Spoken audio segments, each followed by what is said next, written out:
Abraham तू किसको sacrifice कर, इसहाक को सेक्रीफाइस कर। दैट इज कौन से चैप्टर में लिखा है,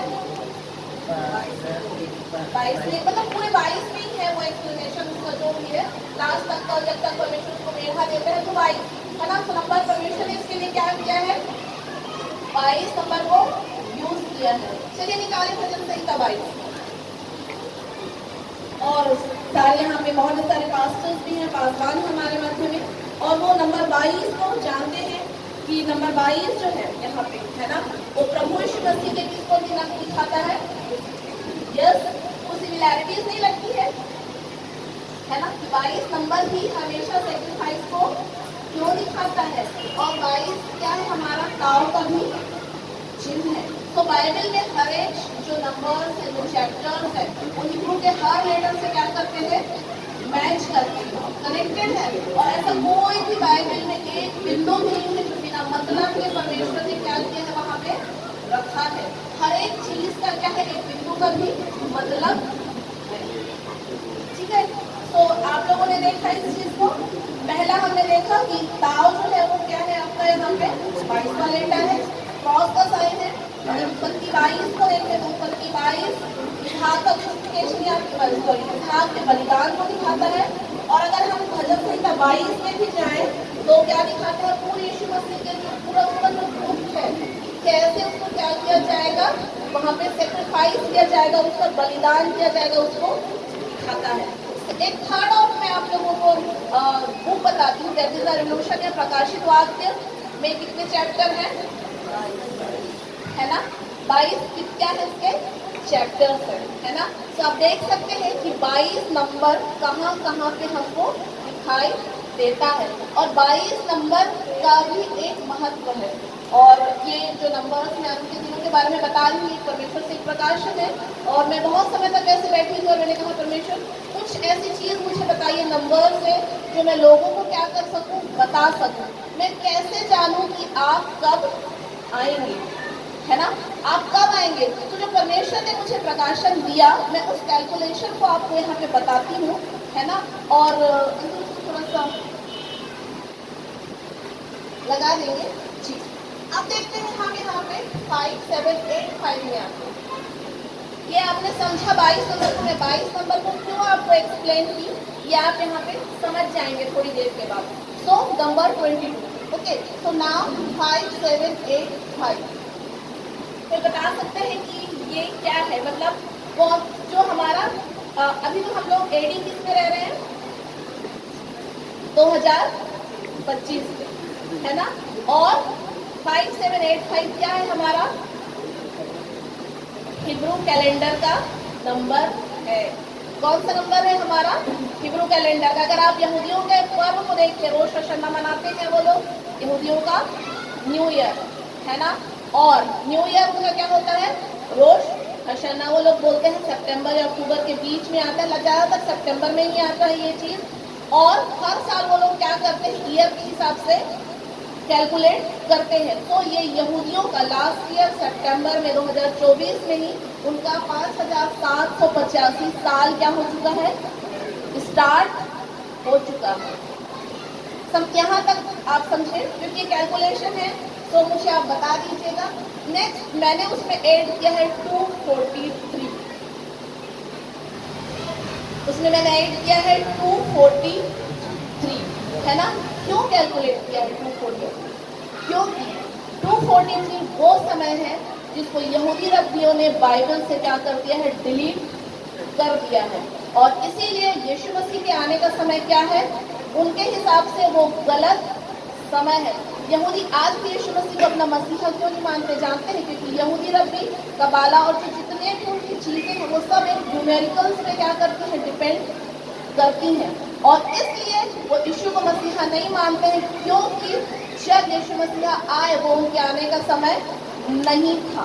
क्यों उन्होंने इस नंबर को क्या किया, 243 ईयर तो यहूदी रब्बियों ने बाइबल से डिलीट कर दिया है। यहाँ तक आप समझ पाए, है ना। और अगर मैं 250,5785 में यानी कि 5785 में मैं एक नंबर ऐड करूँ 243, यानी कि उस नंबर को ऐड करूँ जिसको यहूदी रब्बियों इन्होंने क्या कर दिया था, डिलीट कर दिया था। तो हमारे पास जो समय बचता है, समय जो हमको कैलकुलेट होता है वो कितना आता है हमारे पास, 6028 साल। मतलब यीशु मसीह के आने से हम लोग 6000 साल से 28 साल ऑलरेडी कहाँ चले गए हैं, आगे चले गए हैं, है ना। हम लोग आगे उससे ऑलरेडी क्या हो गए हैं, बढ़ गए हैं। और इसीलिए यीशु मसीह क्या हो, जो उनका आना है वो कभी भी क्या हो सकता है, क्योंकि 6000 साल से हम आगे ऑलरेडी चले गए हैं। और ये सारी चीजें आप जाएंगे, आप नेट भी सर्च कीजिए। ऐसा नहीं था कि मैंने नेट सर्च किया तो मुझे पता चला, नहीं, मुझे पहले पिता ने बताया फिर मैंने नेट सर्च किया, नहीं तो मुझे क्या मतलब था, मैं क्यों नंबर कैलकुलेट करती। मैं तो अच्छी खासी प्रोफेसर हूँ अपने फील्ड में, और मैं जाती और वहाँ पे क्या करती, पढ़ा देती, आ जाती, भैया मुझे तो तनख्वाह मिलता है, मुझे क्या मतलब है, मैं क्यों कैलकुलेट करूँ, है ना। और वैसे भी मैथ्स मेरा थोड़ा सा वीक था है ना, इतना मैथ में मैं बहुत ज़्यादा अच्छी नहीं थी, पास हो जाती थी बस, मैं सोचती थी बस हो गया। लेकिन मुझे पता नहीं था कि मैं मैथ्स में ऐसे फंसूंगी कि परमेश्वर शब्दों से नहीं पर नंबरों से बात करेगा, और मेरे लिए ये क्या हो जाएगा, एक और परेशानी बन जाएगा। तो बहुत सालों तक ये मेरे लिए एक परेशानी भी रहा है कि मैं उसको कैसे सॉल्व करूँ। तो अब हम देखें, तो हम कहाँ जी रहे हैं, 6028 साल, यानी कि पृथ्वी के बनने के कौन से साल में हम, 6028 साल, यानी कि 6000 साल हम लोग क्या कर चुके हैं, पूरा कर चुके हैं ऑलरेडी, है ना। और ये अनुग्रह का पीरियड है जो हम जी रहे हैं।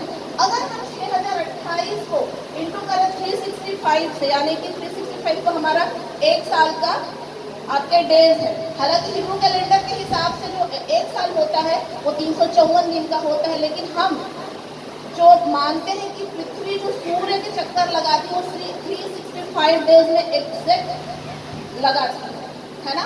तो दैट्स व्हाई मैंने इसको 365 से इंटू किया, और आप देख सकते हैं कि नाउ अडेज हम 22,220 दिन, यानी कि ऑलरेडी ताऊ का जो नंबर है 22 लाख तक हम क्या हो गए हैं, पहुंच गए। यानी कि वो दिन जो पिता ने यीशु को दिया था मानव जाति को वापस लौटा लाने के लिए, वो कंप्लीट ऑलरेडी हो चुका है। ये कैलकुलेशन लास्ट ईयर का है, लास्ट ईयर सितंबर में जब रोज हशाना था वहां तक का। और आज का दिन मैं बताती हूँ, मैं हर एक दिन को कैलकुलेट करती हूँ, और मैं ऐसा अंकल को भी बता रही थी, भैया मैं तो रोज कैलकुलेट करती हूँ, मैं तो यहाँ छूटना नहीं है ना, मुझे यहाँ नहीं रहना है, और नहीं तो सारी मेहनत बेकार चली जाएगी। कहीं जाऊं चाहे ना जाऊं, लेकिन मैं स्वर्ग जरूर जाना चाहती हूँ, है ना। मैं यहाँ नहीं रहना चाहती, क्योंकि यहाँ का जो हाल होगा हमारे प्रभु के जाने के बाद, वो तो प्रभु ही जाने, पता नहीं हम कभी उस चीज को देख पाएंगे नहीं, है क्या होगा मुझे नहीं पता है। लेकिन ये बहुत टफ समय हमारे लिए रहेगा, जो क्या हो जाएगा, छूट जाएगा। और आप अगर अल्फा से देखें, पिता से स्टार्ट होता से स्टार्ट होता है, और कहाँ तक 22, यानी कि ताऊ तक यीशु मसीह तक क्या होता है, वो जाता है। और 22 के बाद हमारा उनका अल्फाबेट भी खत्म हो जाता है, और हमारा समय भी क्या हो जाता है, खत्म हो जाता है। तो ये कैलकुलेशन है अंत के लिए, आप इस कैलकुलेशन को देख लीजिए एक बार, और अगर कुछ पूछना चाहते हैं तो आप पूछ भी सकते हैं, लेकिन बाद में, क्योंकि अगर हम डिस्कशन करेंगे तो फिर वो बहुत ज़्यादा क्या हो जाएगा, लंबा हो जाएगा। तो आप देख सकते हैं कि ताऊ, यानी कि जो लास्ट लेटर है वो वहाँ तक हम लोग क्या हो चुके हैं, पहुँच गए हैं, है ना। लेकिन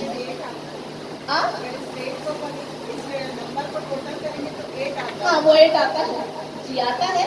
और एक चीज़ है जो मैं और भी बताना चाहती हूँ कि आज की डेट तक, हालांकि हम लोग थोड़ा सा उससे आगे आ गए हैं, लेकिन ये चीज़ है कि कभी भी यीशु का आगमन होगा।